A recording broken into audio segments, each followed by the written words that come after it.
Good morning, and so today Bob Rashane and I will try to begin to prepare ourselves, prepare Dupsy for the upcoming presentations with the Reverend Dr. Carson Mauser. His presentations in themselves will be also preparation for a process that will examine our past in order to prepare for the future. And that future, of course, is very unclear. So today we have to begin again. This uncertainty that we're having is one of the big reasons for our anxieties, the anxieties that we bring to this process. And we won't delve today, but perhaps we will in this whole process, to delve into the emotional and the spiritual issues that underlie the spiritual issues today. But we have to acknowledge those anxieties that surround uncertainty. We live in very uncertain times, and that raises up the negative emotions. We're nervous, we're anxious, and we get fearful. Perhaps we get defensive, angry, perhaps just avoidant and depressed. And we try to call on those coping mechanisms that have served us throughout our lifetimes that used to work. But it does seem that right now, these interesting times that we are in really kind of brings on a lot of issues all at once. And it all relates to this loss of order. We see it in our institutions, in our public lives, the sources of our information, in our leaders, our economics, communities, and our government. We see it in our religious practices, in this church's decline in numbers and its decline in cohesion. We see it, of course, in our private lives, in our ailments and illnesses, in the losses of so many beautiful people and beautiful relationships. Everywhere there's a loss of order, and we see threats of even more disorder in the future. So I will be a little out of my doctor character and invite us to pray. Dear God, we can remind ourselves to thank you first. Whatever we must let go of, remind us to thank them for the time we had with them. Thank you for the gifts we have received in the world of wonder that you surround us with. Please open our eyes to that wonder and the gift that we can wonder at all. There is a peace of God in all that we encounter, certainly in people and other living things, but also in things we humans have created. There is a peace of God, always a particle of God. Help us to see that there is also a peace of God, a still quiet voice within ourselves that the world cannot give and which it cannot take away. We always contain an unwounded, factory-installed peace of God. As we wrestle with our pasts and confront the uncertainties of our future, dear God, remind us that we are not alone in these uncertainties. We share this anxiety with others facing disorder, so many others. Things are always changing, though we always wish the good things won't change. Oh well, we're reminded that change is always with us. The ways of the world are always changing. We hope that something will abide, something that can remain, stay, continue, and dwell with us. We are reminded that it is not things that abide, but intangibles of faith, hope, and love. And we thank you for all that too. Amen. So over the past many months, Downtown has tried to address the uncertainties in order to move beyond uncertainty towards something like a mission or purpose. And today we want to introduce the Reverend Carson Mauser. He says it will be all right to call him Carson when we're working with him as a facilitator. But there is preparatory work to be done. In the session, we discussed how much we needed to recall our recent past. There's always a risk in looking back. There could be reminders of things we'd like to forget or repress. There are things that we might recall disappointments and become cynical about change. And I reminded myself that way back when I was in my 20s, even in my teens, that I was talking to an older classmate who talked about cynicism. And he says that cynicism is the reaction to romanticism. So when you have a romantic idea of the way things should be, and you're disappointed, then you turn cynical. But if you're only remaining realistic, then perhaps we can resist the cynicism as well. So we recall losses that relate to institutions that we see and systems that we participate in, and the people that we believe might be too rigid. So there's a line of thinking that suggests that we should keep all of that history as subliminal as possible. It's there, but maybe we should attach our hopes to the here and the now, to what Carson can offer to focus on beginning again. But ultimately, we, the session, Bob, myself, Reverend Phil, we were willing to believe that a look back would be more help than harm. So we're here to recall somewhat where we've been recently. But I'm going to say, let's keep the recollections to the facts only. Let's remember the findings and the facts. Let's also try to reframe whatever anger and disappointment and cynicism we might have had. Also reframe whatever nostalgia and pride that we had. Raising up the past can give us an opportunity to reassess what meanings we had created, what connections we had made between those experiences in the past and the feelings we had back then. We can re-examine it and we can go forward from that. And for us to move forward, we must believe that God is good and that they can give us strength to change ourselves enough to accept change in others. Perhaps that is why the Quaker quote that I sent out this week is so useful. Live up to the light that you have and more will be given to you. And the corollary, I always find corollaries because that's me. It's always a yes, but. The corollary is that change is particularly hard when we are older and struggling with our holding on, with not losing anymore, sometimes with just surviving. But change also gives us a chance to continue in our paths of growth, even in our later years. So we try to be briefer than I've been already, is we're going to recall where we've been already. I'll review what the transition team found 2 or 3 years ago. It should be a reminder only. Our church membership has declined. We have changed our inner selves since then. So if we did the process again, I suspect we might find differences from what we documented. But I think we'll see that on some things we agreed and a lot of things we didn't, even back then. Those similarities and differences in values and opinions are what make each of us unique. They are the starting place for us to discover who we are as a community. The similarities and differences will contribute to defining an identity, a group identity. And defining a communal identity might be difficult in this individualistic, prideful culture such as ours. Why must I compromise to belong to this group? Becomes a bit of a question. We'll hash this out with Reverend Mauser, and very possibly some people might answer, no way, not me. And we may be faced with a moment of, will you stay with this party or not? Good. Or we might find that it is all good enough and that we can all get along well enough, not perfectly, but well enough. And from a historical and perhaps a political perspective, if we can't find a way to work together, how can we expect Congress to do so? How can we expect the world to? On the other hand, the Presbyterian Church has always been one of splintering. Splinter groups are always forming, they're always regrouping, and God is change. Is the church the body of Christ? And if so, what part of the body do we see ourselves as? And how do we work with the other parts of the body? And more particularly, even within this church, what part of the church will this church be? What part of the body are we, even within this community? We need also to acknowledge the losses. Yes. We also need to acknowledge the losses that we've had. Losses that are not processed as grief will tend to be retained as grievances. Useful, I think, but not a very common sense pronouncement. And maybe we'll get into that. Not today, but with the Reverend Mauser. So what losses can we let go of? What injustices need to be addressed? Who has a problem, them or me? But we will not be in a counseling session today. We, of course, will celebrate. We have to celebrate. And we'll review some of the history of the church, with one caveat being that history is always generally written by the winners. Human history can be storied, but as with all human creations, those stories are mortal. We wish, but we probably cannot go back with our red cap saying MDGA, make downtown great again.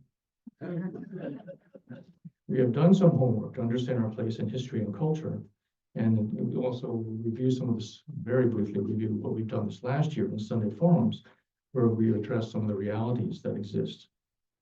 But all of that is as a prelude to where might we be going And at that point, I'll turn to Bob Rushane.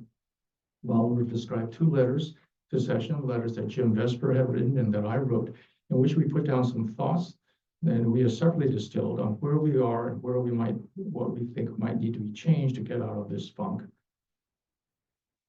But those letters were the easy part. They pointed out the difficulties, they offered up questions, and they did not offer any solutions. They identified that we are at a crossroads and even gave some idea of where the paths might be leading. But our letters did not prescribe answers. We have to admit that this crossroads were, as Frost would say, were way then leads to way. Frost was someone older. He was looking back in that poem, The Road Less Traveled. Of course, you're looking back, he said, he took the one less traveled by, and how nice and inspiring it is when we read that in high school.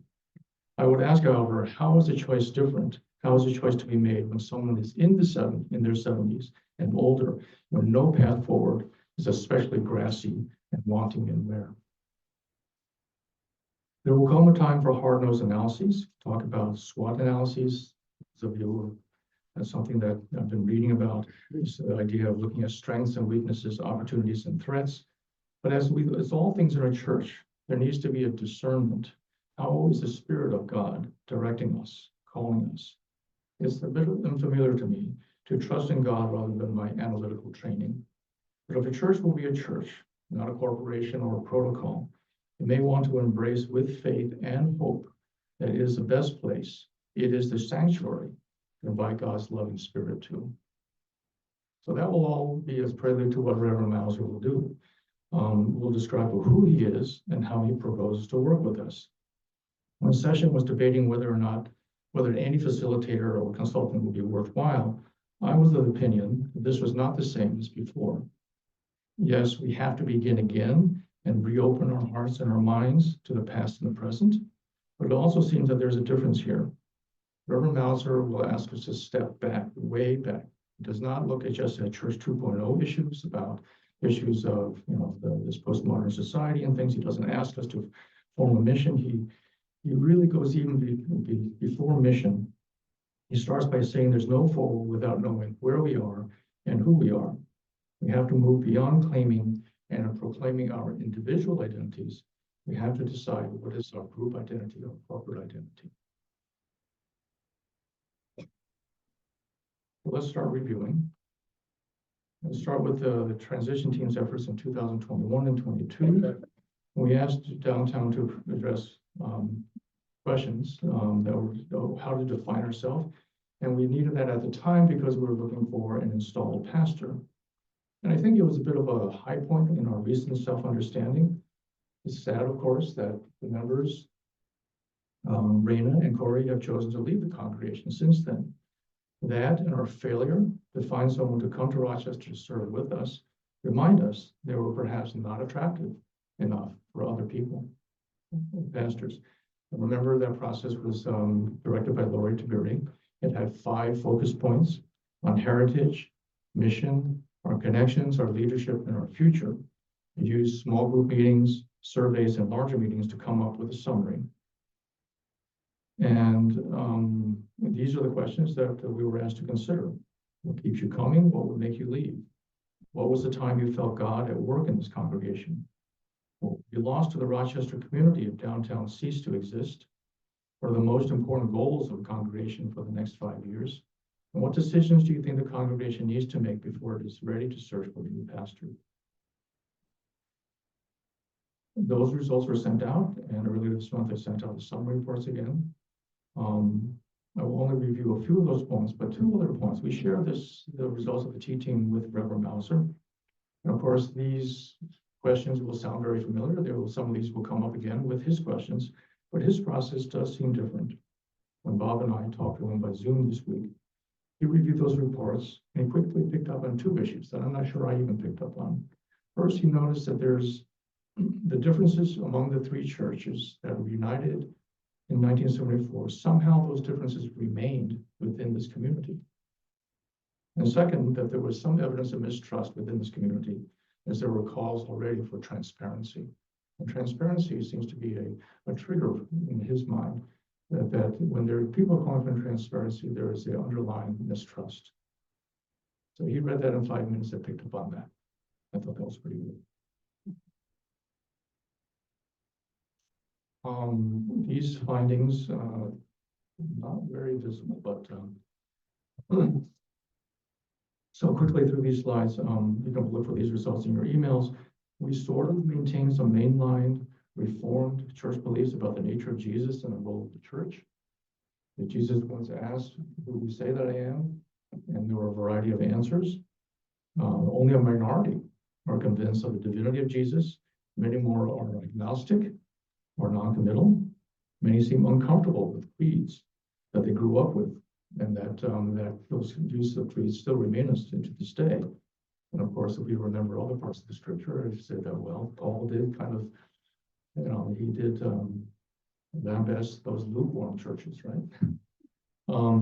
And many are much more comfortable with a fully human Jesus, because our culture is very reductionist, is very scientific about things. We're very materialistic. We think that everything that is formed, there's a part of us that seems that much of what that creates our humanity is created by our biochemistry. And I think that one of the things that spirituality does is that maybe there's something else way beyond that, that consciousness and spirituality are perhaps intangibles that cannot be explained fully by our biochemistry. But ultimately, it matters less what our community felt back then, which is a whole 3 years ago. And I wonder now what would happen if the poll was done differently. And done again. The findings regarding the pastor and the community, how are we different again? Our priorities regarding the relationship with pastor and community are graphed here. The music is very important to us. Over half the respondents felt that. But back then, it was not as important as coming together. Music was not as important as coming together for worship, advocacy, education, and hope to bring in newer members. Saw that only 15% thought that adult education was important. That's me, form. And these were identified as, and there was, of course, the idea of activism was important. And one of the questions is, do we still have those priorities in those proportions? Regarding the building and the budget, those are really pretty lousy slides, I'm sorry. More than half of the 60 responses in 2022 felt it was important that downtown remain the owner of these buildings. 2/3 thought it was important to worship in the sanctuary. And again, I asked the question, how might those responses have changed in the meantime? Well, let's move on to the idea or confronting or acknowledging the losses of people and expectations. We have suffered through losses. Losses can be mourned, and through grief, it can be a means of growth. Religions have long served the purpose of providing comforts to the losses, providing means to cope, and developing new perspectives to accommodate those losses. By connecting individuals to an idea or an experience of something that transcends the here and now. Cornel West reminds us that we live in a culture of mass distraction. So that we don't have to wrestle with these questions often, and we don't have to wrestle with them very well. We don't have to face catastrophes, either natural or man-made, and thus we don't face loss, uncertainty, the presence of evil. We don't have experiences that force us to go through tears, to silence, to song, as the best of the Abrahamic traditions have found. Our culture of mass distraction insulates us, that and the privileges that we have in our lives. But anger can also be a consequence of loss. It's one of the first responses we have to any hurt or injury, to any damaged expectation. Anger is one of the 3 poisons in Buddhism, something to be aware of in order to let go of. So whenever I find myself angry, I mind the hurt and look for a source, either in a hurt to my sense of integrity or self-esteem or some type of expectation. But anger is a complicated thing, and we cannot easily let go of our broken expectations or the hurts of disrespect, disregard, dishonor, or disgrace. Remember when we talked about Christian nationalism, those disses were one of the motivations for the MAGA, the feeling of being disrespected, disregarded, and so on.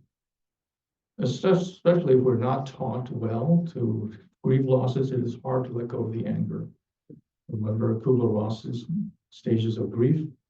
The last stage is acceptance, but if you don't have acceptance, then I think we're left with some combination of some mixture of denial and anger, depression, and denial, anger, depression, and bargaining. So we do need to acknowledge the losses of our people and the disappointments in our expectations. And sometimes it might even be easier to let go of people than expectations. So let's recall and mind our losses as we go forward. In 2021, Downtown was already searching for a pastor after the debacle that followed the hiring of Kate Kelly. There remain even today questions and suspicions about that process. The subsequent experiences with interim and supply pastors have created some unease for a variety of reasons, and there recently has been strain between the congregation and the session. We, of course, lost many members through death. The average age of remaining members and congregants keeps going up, so there are impending losses to anticipate and feel we have to guard against, perhaps. We have lost staff and members through leaving, and each leaving raises questions about why, or what if, we grieve or we're angry about those lost opportunities and hopes. And of course, we're at this crossroads, unsure of where we are, not sure how to trust God, not sure what will give us courage and hope to go on, given that those losses are always lurking in the background. And how are we to move through these losses? It is a role of religion and spirituality to connect it to something outside of ourselves, connect it to something that will outlast ourselves, because we are repeatedly reminded that our worldly relationships and expectations tend to come to an end too soon. What is lasting and what can connect the past to the present and then to the future? Reverend Mouse's approach acknowledges all of these changes. Celebrations. So this year's celebrations remind us that we are moving forward from 50, and we're lighting the way for ourselves and for others. Nancy and Kim and Becky and Carol and Lee, of course, who were part of this planning committee that really brought us fun experiences. There was a September 15th luncheon where we reminded ourselves of the pastors and the choirs. All the reading back is, I guess, getting 3 sessions together was not been an easy process. Did anyone here participate in that? I mean, everyone.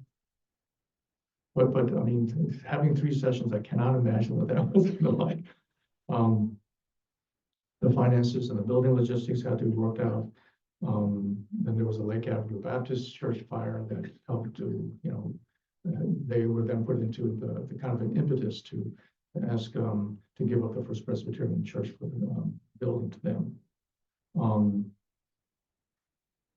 And then, of course, the Jubilee celebration luncheon in November, during which substantial donations were given to 3 advocacy groups. So this is something that I thank Bill Mackey for. There was this brief history of Downtown United Presbyterian Church. But before we have to remind ourselves of this worthy history. There were these highlights. We began the first church was First Presbyterian, established in 1815.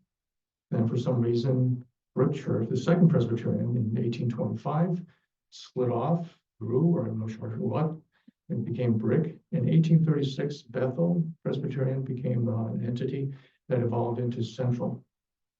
I didn't know that. It's in Bill's history here. The Central wanted to engage in active Christianity, something beyond creeds. They were the ones who really wanted to work with the Underground Railroad and the abolitionist movement. I don't know how first and second were on those issues. And then the Brick Church, which was on this corner, there was a fire in 1903. Well, Brick Church began in, 1825. So as Bob Rushane likes to remind us, there has been a Presbyterian church on this corner for 200 years.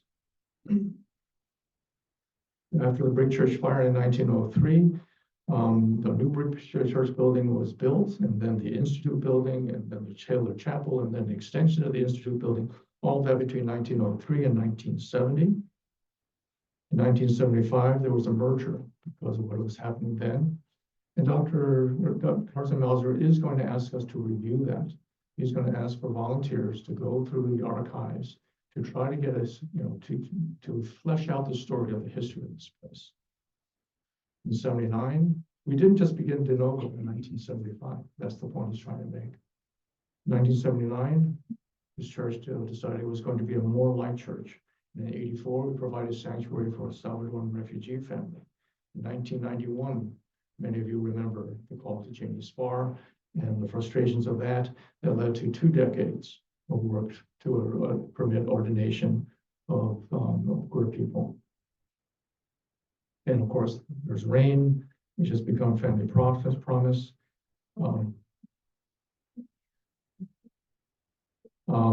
War over South Sudan, Building Minds in South Sudan, TE, which is Teen Empowerment, Earth Care, Middle East Peace. There's so many things that are still going on through the energy and participation and monies of this church.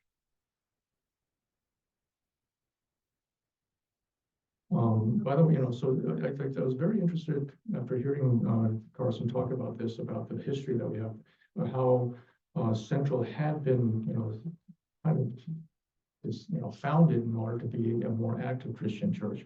And I've also heard rumors that somehow the Brick Church was a little bit more white glove. And Phil had pointed to me that there were actually coat hangers with donors' names on them as one way of preserving legacy. And if that isn't some kind of indulgence, I'm not sure what it is. So although we use the Brick Church buildings, what will we discover in the church, the steeple? What will we discover about the people in it as we move forward? We, of course, in this last year, has several forums that will address the reality. Okay. Susan Orr reminded us that the system, the presbytery, and the statistics and the sociology of this place would predict that there will be more church closings in the coming years.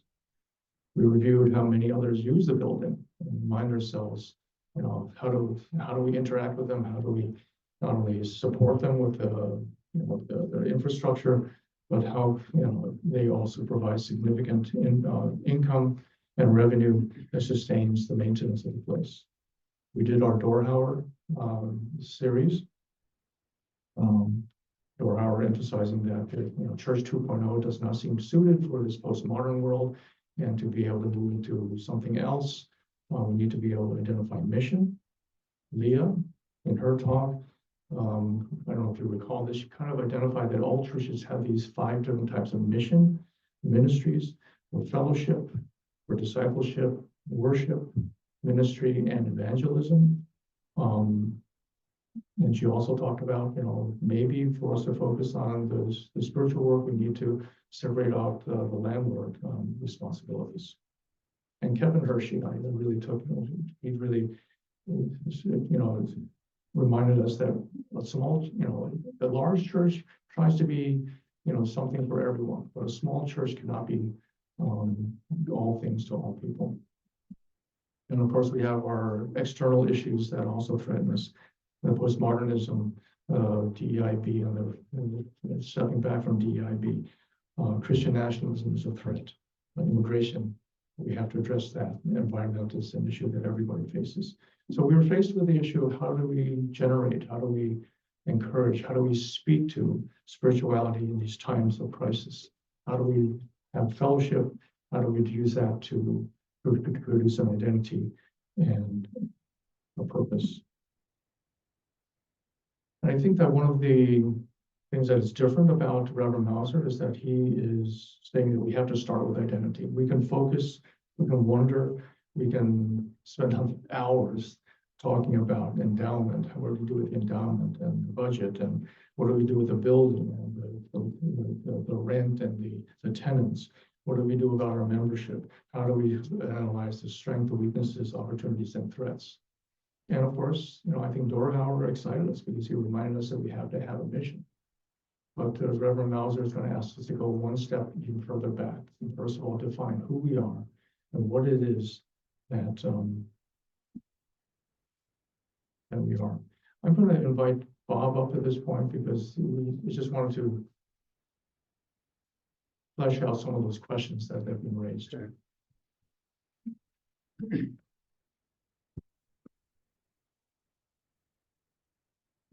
Well, can you hear me? This is all about, I guess I call it where to go. How about that? Yeah, this is all about, where goest thou, DUPC. And Dave and Jim Vesper did put some letters together that I found very useful. And Dave already touched on some of the points that are relevant. And I find these letters interesting, thoughtful, and very hopeful, actually. And I would point out that as a member of the session, once we conclude with what we've done with Carson and Mauser, I think everybody in the session, Pat is there and Sam is there and so forth. Once we complete that, once we reach the point of finding out where we are, we're going to proceed. And proceed where? Well, there's several different options. There's quite a few different options. And just giving an illustration of what David wrote, he said, defining an identity and a mission will be hard enough. Whatever the outcome, who can do the work, carrying out the daily and weekly tasks of keeping a church going. There are two parts of us once we determine who the us is. There's a fellowship part and a managing part. The fellowship part of our church has scars and happy memories. And unfortunately, we do have fewer members every year. We gather with high hopes each week to join in Lee Wright's music ministry, to hear God touch our hearts and minds, and to connect with those whom we have known for years and longer. One of my joys on Sunday is walking into the sanctuary and greeting you all. I think that's true of most of us. If we eventually come to acknowledge that we've passed below a critical mass in membership, it would also be acknowledging that we will be losing the company, experience, and wisdom of each other. So is that the real DUPC, David asks, and what mission could that group still impart to each other and the Rochester community? Some of our endowment could be used to sustain the worship and fellowship efforts of the group, to enjoy and even grow. But the other part, the difficult part, the managing part, needs to be addressed, the part that needs a larger number of abler bodies and hands and bodies. And the job of running this large complex of buildings, even with the work of a director of operations and so forth, is extraordinarily difficult and expensive. Leah Cohn, that David alluded to, did come up with one suggestion. Her thought was the idea of, and this is one of many thoughts I would point out, of forming an independent nonprofit organization to own the building and to manage its functions. That organization, if it comes into existence, would of course need to define its mission, membership, and resources, but it would take over the management and functions of the building from the congregation. And the suggestion was that part of our endowment could be used as seed money for such an organization. So it's a platitude to say that downtown, as we know, and David has pointed out, faces many challenges. But as we invest in efforts to define an identity and then a mission, it will be necessary to accept our limitations. You are all brilliant and ambitious folks, but we're few in number. And part of that acceptance will require mourning what once was, and is no longer possible due to loss in membership and not reaching expectations. And part of that will require acceptance of our changing and disparate priorities. A small church, and I do like what David said at the end here, can't do everything, but it can still be a part of a larger body of the church. And then Phil Vesper, a while back. Jim Vesper, What did I say? Phil. Oh, I'm sorry. That's Phil, that's, pardon pardon me, Jim Vesper, of course. Jim, of course, is on session, and he is tremendously valuable part of our session and contributes a great deal.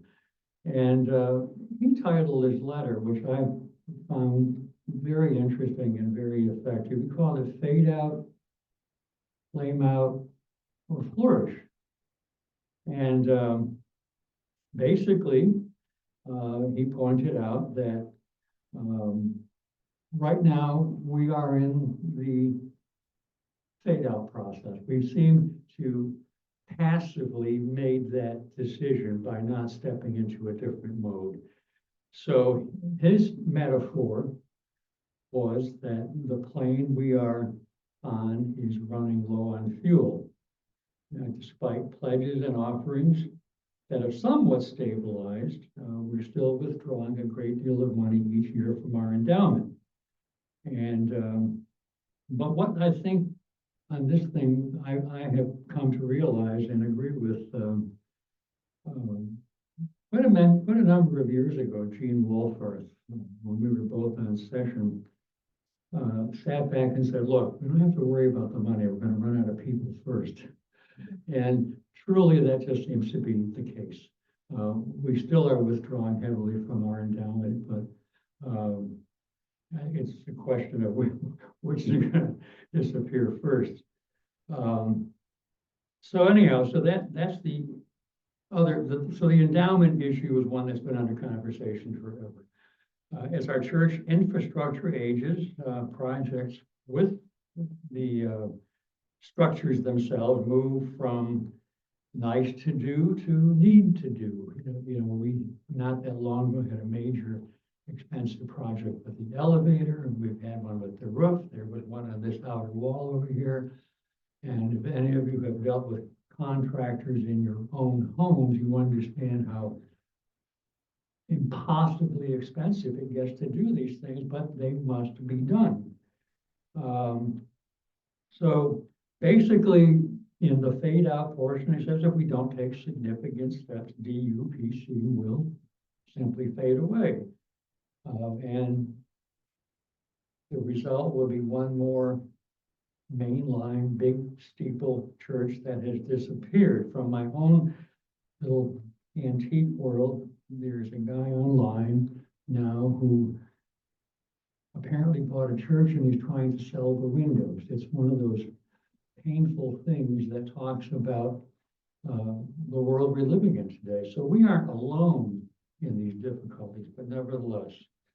So then his next step is flame out. If we choose not to fade out, and we choose to flame out. And he uses the phrase, go big or go home. It's trying something very different that is truly radical, possibly using some of the endowment rapidly. It could mean doing a major renovation of part of the church property, like Celebration Hall, which desperately needs it, by the way, in hopes that it'll become something more of an income generating space. And it might be hiring additional professional staff with the desire that they could attract new friends and members. In other words, spending money to be proactive in seeking new members. Something I have thought about a great deal. Or perhaps considering the downtown center that we have talked about off and on for the last several years. Or we might find an opportunity that allows us to create or support something that would have a lasting legacy. The limits to this concept are limited only by our imaginations. And an outcome like this, of course, would contain significant risks, including questions about our fiduciary responsibility to the endowment. A lot of people, and to me, to a certain extent, the endowment is sort of a sacred thing. It's a lot of money. do we have the right to dissipate? That's a question we've always contended with. And his last thing, fade out, flame out, and then goes to flourish. Flourish is the avenue that I would be most attracted to if I was given a choice of A, B, or C. This outcome demands out-of-the-box thinking, as does flame out, but it's done in a much more thoughtful, risk-controlled way. It's intended to place DUPC in a path that's quite different from the one we are on, but enables us to be a place where, according to our past statement, we seek the nourishment of spiritual adventure as we explore the questions of our day. Perhaps this outcome could include merging with another church or congregation, or removing from our shoulders the big, huge expense of our complex of buildings. It could also mean re-examining the concept of a spiritual center. The DUPC complex, the sanctuary, the Taylor Chapel, and the Institute and Allen Street buildings were ideal for the merged churches 50 years ago. My understanding was when we first merged, there were 1,800 members, which is kind of hard for us to get our heads around today. We're not right-sized for the building, okay? And you can see this every Sunday by the echoes in the balcony and the plenty of space to left and right when we sit in the pews. Cost to maintain this complex is typically around 400 grand a year. And accounts for approximately 1/2 of our budget, which is basically being paid for out of our endowment.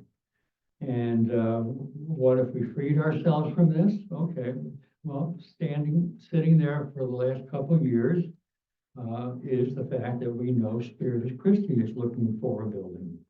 And David pointed out they approached the UPC about a year ago, but we declined to entertain the idea because at the time we were in a search for a new full-time pastor. And we also felt that we would have no control of our future, whether it meant being renters or finding another church home. But we now find ourselves smaller and in a different place as we moved to, we now have a stated supply pastor. And the idea of addressing Spiritus's desire to possibly still purchase these buildings is still out there. And maybe we can all be very creative in how the space is shared and other financial arrangements. So he concludes, we at DUPC still have a small amount of time. The metaphor I would give everybody is that we're on a road, and the road is getting narrower and narrower as we progress into the future. And pretty soon the curves are going to be pushing us on the elbow, and we're not going to be able to go any further. So we need a pathway to go where we're going to be going. We need to have the difficult conversations about our church home that's always meant so much to us all, and hopefully perhaps can mean a lot to others in the coming years. David pointed out that I have said repeatedly that it's profound to me that there has been a Presbyterian church on this corner for 200 years, which is the earliest days of Rochester. We weren't even a village 200 years ago, and we have been here. So for a person like me who is sort of oriented at the past, that's a pretty heavy duty thought. So perhaps a new minister can guide us through, perhaps not, but we can't wait for someone to join us who may or may not have the answer to what we've been living with now for several years. And Philip quotes Philippians, work out your own salvation with fear and trembling, for it is God who works in you. So I would conclude that, again, repeating myself, once we complete the process with Carson Mauser, we are going to proceed. We are going to proceed. And I might conclude, may God guide us, and guide our hearts as we proceed. Thank you. Well.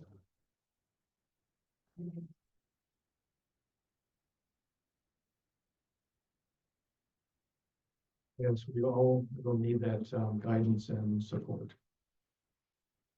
Good time for questions. I'll just go through this real quick, and we'll have some questions, So Reverend Dr. Carson Mouser, he was he's a bit of a wanderer, and from Lord of the Rings, of course, you all know, not all who wander are lost. He was born in the early 1950s. He moved around frequently. He never stayed in one school for more than a year and a half, he said. So the fact that he has found a calling to be an interim pastor for many, many, many churches kind of probably reflects something of that. He carries his home on his back, as it were. He is from the Rochester area. His wife is from this area also. And through his life, he has started out as a journalist. He's worked as a historian. He's been an insurance analyst. He's been a small business owner. He's been an academic. And he's also an Air Force veteran. And only later in his life was he called to the ministry. He did his MDiv at Colgate, and then went to Columbia Theological Seminary for his doctorate of ministry, ordained in the PCUSA in 1998. His doctorate is in something that he labels the narrative mission study process, and that's the basis of his professional life as a consultant now. It addresses change, but it says that you have to tell the story of who you are in order to get there. You have to know your history in order to know your identity. David, I'm sorry, I clicked by accident. I'm Okay. sorry. All right. He's been quite, We need to go, that was me, there we go. okay. Thank you, I'm And sorry. he's very experienced with congregations that have become small, that are struggling with buildings. He's worked with congregations that have had historical conflicts within themselves, with abuse in their clergy, and with other types of trauma. So I think that he brings a bit of experience. So he has done this before, and he told us stories about him the other day. You know, you have this guy, an older guy, who said, "Yeah, all right, I don't mind. You know, I don't know if this is going to work." And he says, "Well, I invite you to do this." And the guy did say, "Well, this has been a great experience." So, of course, what else is he going to say? What other anecdote is he going to share with us? But so the congregation is invited. I think that one of the things that I found exciting about this is that he does identify this as he's going to help the congregation with the process. This is not a session process. This is not a pastoral process. This is a congregational process. It'll start next week with his service, in which he will talk about the importance of history, the importance of change, the importance of identity. I didn't know anything more about what he's going to say, but those are things that he allowed us. Those were kind of the things that he shared with us so far. Then there's the time for work. So that'll be in the middle of January. And by the end of February, he wants us to engage in a series of small group sessions. Pat, you're going to be signing people up for small group sessions. These are meant to be 6 to 8 people, 6 to 10 people. Ideally, they would be in some people's homes, geographically, central. So maybe have some refreshments. It can be done with Zoom. It can be done in showroom with hybrid, we hope. Although, darn, the fact that we can't easily set up the hybrid has been a big disappointment to us for this week even. And they're meant to be 90-minute sessions. I asked him, "Can you really get all this done, these 9 questions done in 90 minutes?" He says, yes. There are going to be 9 questions, which seem very familiar, right? What has the church's ministry meant to you? How have your expectations for the growth and vitality been met? And so on. And he will ask someone to take notes on those issues. And then he's gonna ask for all those notes to go to him. He doesn't want to have summaries, he just wants raw notes. I think probably from a sociological point of view. That's just, just basic data, right? And then,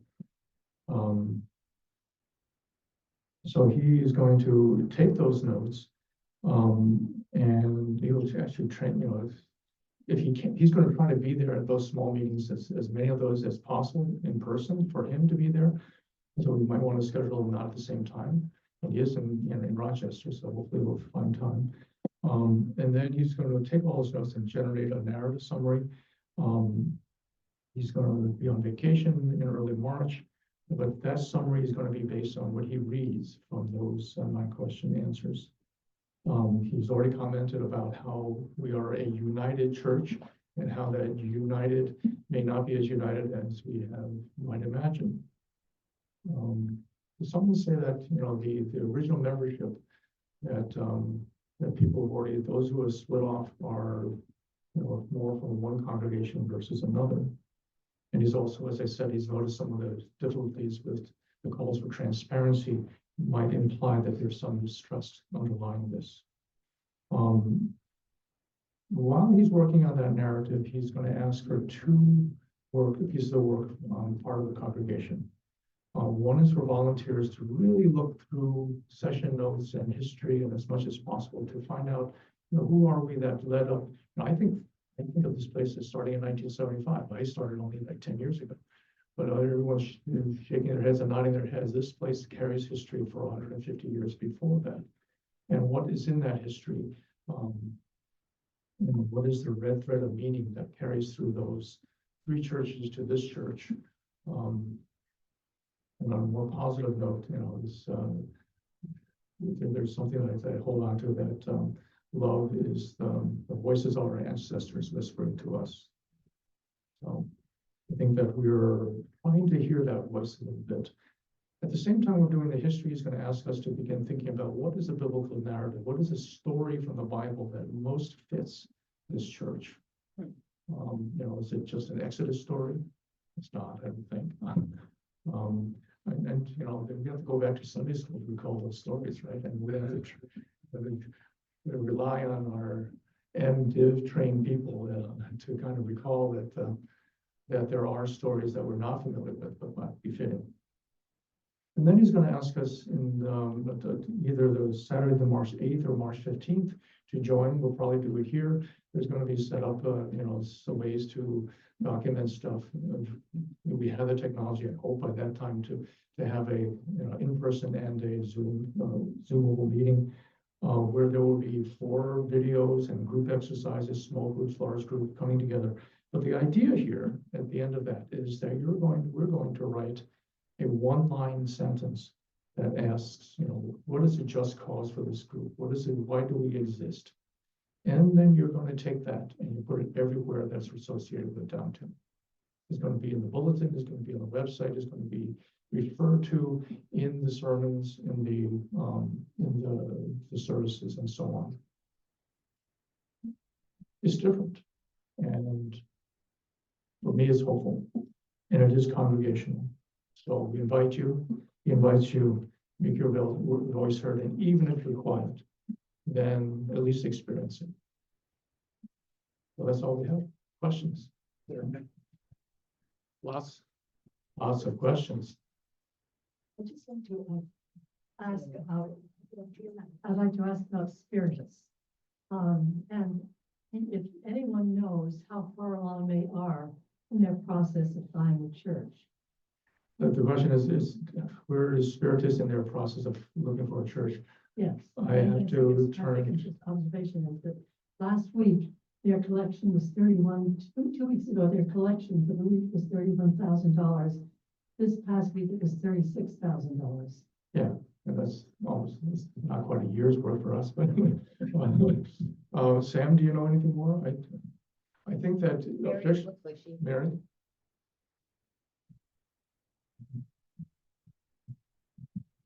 A friend who's a member of Spiritus said that at one of their gatherings, I don't know which was, they announced formally that they're actively looking for a church building. So they reiterated to their congregation their intention to do that. So as, I don't know if I think many of you have heard, I mean, we went into negotiations to buy a building in the city, and they turned out to be, that building needed to have too much upkeep for them to buy it, so they backed out of that. And the story for us, when the offer was made to us a year and a half ago, was that, do you want to sell the building, and you have 8 weeks to decide, or 6 weeks to decide? And that was when we were starting to just, form the PNC at that point. To echo Mary's comments, within the last month or so in the Spiritus Christi bulletins, it did talk about the committee that's looking at a new home.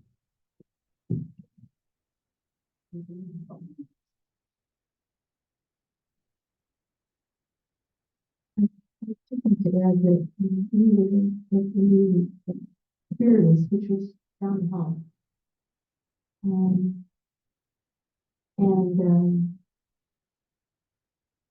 And it just was evidence of the numbers of people who are involved in, this was about refugee resettlement, but it was really impressive.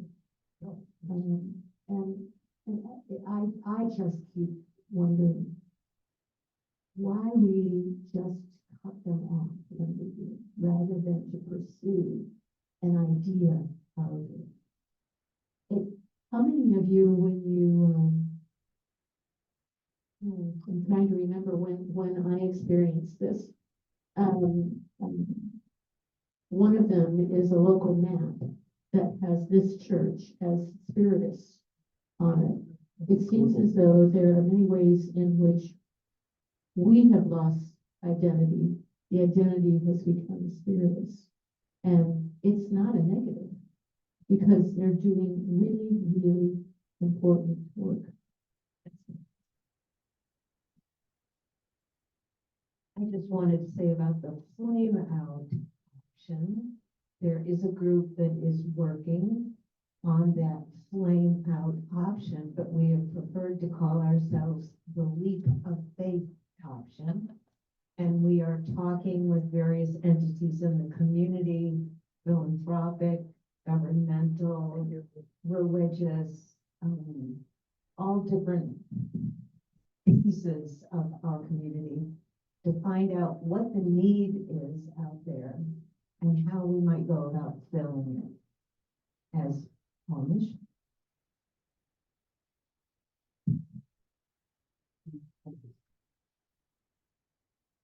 Susan has a question. It's a little more about the process, but it takes into consideration the last 2 comments or 3 comments.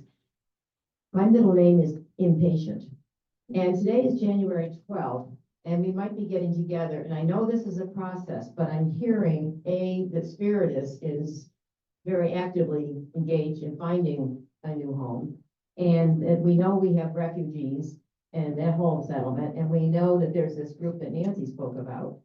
These things are all underway, very much underway.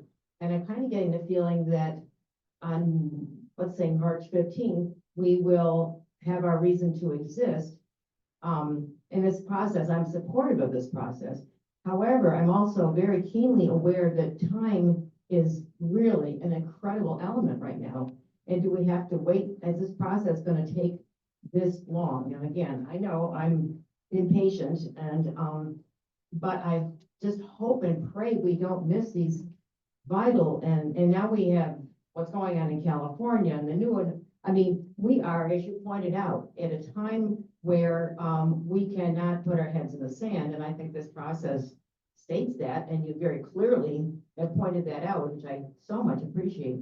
But I'm impatient, and I just don't want to come out March 15th with something that's in our bulletin, but meanwhile, no action. And I just wonder, can we take any steps toward the Spiritus question or toward the refugee before we come to this a very important statement of why we exist? So that's my question. This group, the Leap of Faith group, is taking steps, and we're meeting weekly, and we are taking steps. Good. Who is that? Who's the group? The group is Carol Snook, Jim Vesper, me, Bill Mack Bill Mackey, and Kim McConnell. and Ken McConnell. Good. Just a quick thing, hold on, who else has a question? It's getting late. We should probably.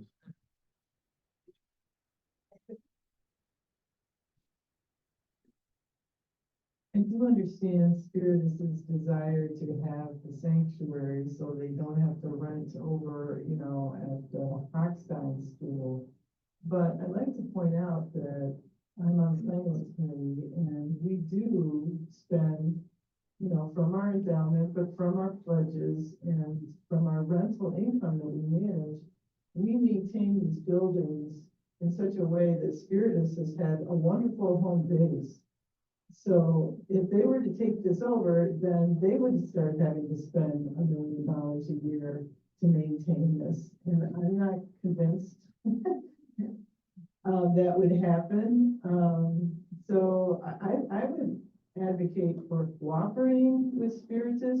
We have the same philosophy. We are a social justice church, and they are doing the social justice ministries.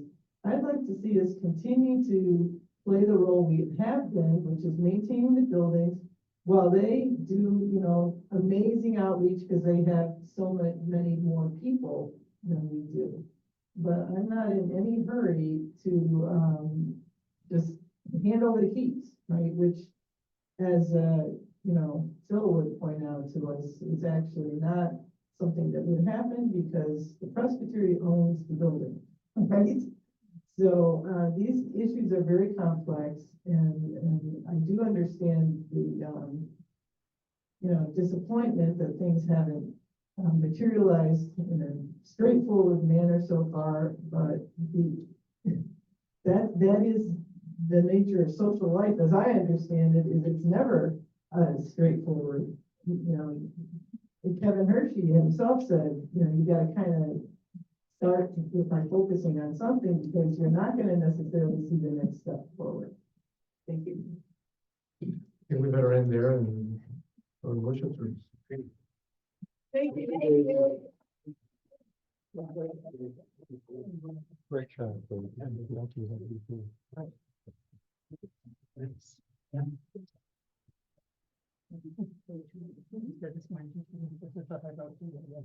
What's that?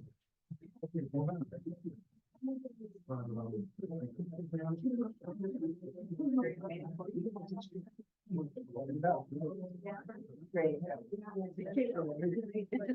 Oh, we talked about it. Yeah.